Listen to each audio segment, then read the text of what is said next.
네, 안녕하세요. 오늘 저희는 국가 인공지능 컴퓨팅 센터 구축 사업, 여기에 대해서 좀 깊게 파보려고 합니다. 이게 뭐 2조 5천억 원 규모라고 해서 엄청난 프로젝트인데, 두 번이나 공모를 했는데 지원한 기업이 한 곳도 없었다는 거, 당신도 아마 들으셨을 텐데요. 대체 왜 그랬을까? 그 속사정을 좀 자세히 들여다보겠습니다. 네, 이게 그냥 뭐 사업 하나가 유찰됐다 이런 문제가 아니거든요. 국가 차원에서 AI 경쟁력의 정말 핵심 기반 시설인데 이게 첫걸음부터 뭔가 좀 삐걱거리는 거죠. 그렇죠? 왜 민간 기업들이 선뜻 나서지 못했는지 그 배경에 있는 어떤 구조적인 문제를 봐야 합니다. 정부가 그린 그림이랑 시장 현실이랑 좀 차이가 컸던 것 같아요. 자, 그럼 일단 이 국가 AI 컴퓨팅 센터라는 게 정확히 뭐 하는 사업인지부터 좀 짚어보죠. 과기정통부가 주관해서 수도권 말고 다른 지역에다가 대규모 AI 전용 데이터 센터를 짓겠다 이런 거였잖아요. 네, 맞습니다. 목표 성능이 1 엑사플롭스급이었죠. 1 엑사플롭스요? 그게 어느 정도인가요? 이게 초당 100경번 연산을 하는 거예요. 그러니까 GPU가 한 3만 장 이상 필요한 세계 최고 수준의 컴퓨팅 파워라고 보시면 됩니다. 와, 3만 장이요? 네, 국가 AI 연구개발 역량에 꼭 필요한 기반 시설인 거죠. 그리고 이제 국산 AI 반도체 활용도 늘리겠다. 뭐 이런 목표도 있었고요. 그럼 이걸 어떻게 추진하려고 했던 건가요? 방식은 정부랑 민간이 지분을 나눠 갖는 특수 목적법인, 그러니까 SPC를 만들어서 하는 거였어요. 정부가 51%, 민간이 49%, 이런 민관 협력, PPP 모델이었죠. 아, 정부 지분이 51%면 아무래도 의사결정은 정부 쪽 입김이 좀 더 셀 수밖에 없겠네요. 근데 이런 PPP 방식이 뭐 이론상으로는 위험 분담이라고 하지만 실제로는 그 분담 방식 때문에 문제가 생기는 경우가 종종 있잖아요. 정확히 보셨습니다. 네. 바로 그 지점에서 이번 사업의 어떤 문제가 시작된 것 같아요.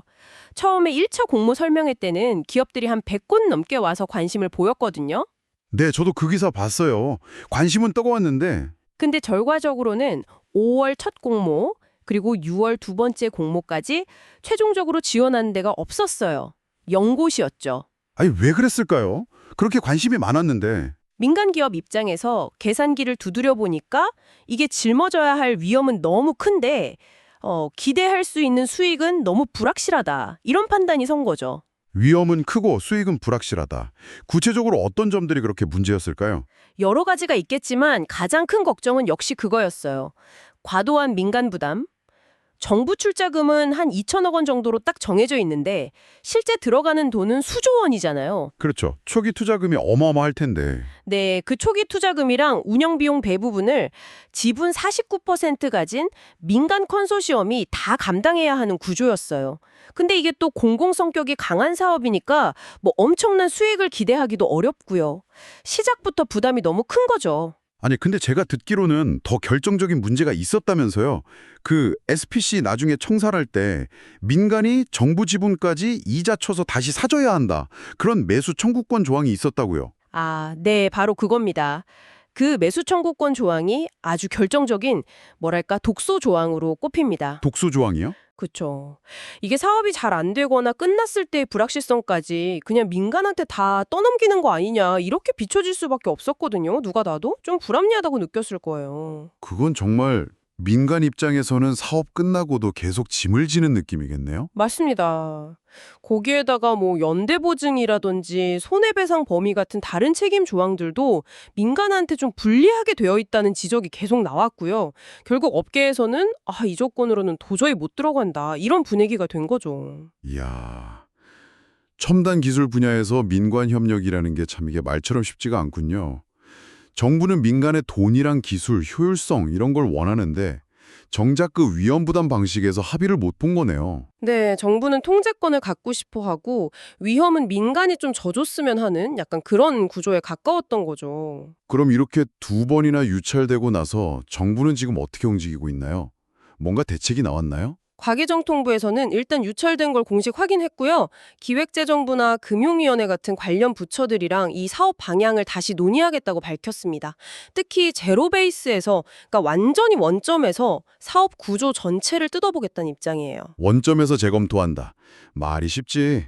실제로 민간 기업들이 이거 한번 해볼 만하다 이렇게 느낄 만큼 파격적으로 바뀔 수 있을지는 좀 지켜봐야겠네요. 그게 중요합니다. 네. 그냥 뭐 조건 몇 개 살짝 고치는 수준으로는 안 될 것 같고요.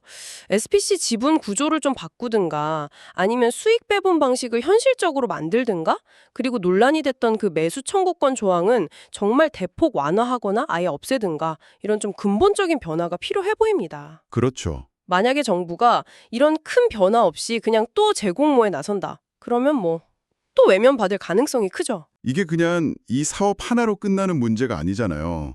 다른 국가 AI 전략에도 영향이 있을 수 있다면서요. 맞습니다. 이게 지연되면 예를 들어서 1조 4,600억 원 규모로 계획된 첨단 GPU 확보 사업이라든지 다른 국가 AI 전략 전체의 동력이 좀 약해질 수 있다는 우려가 나오고 있습니다.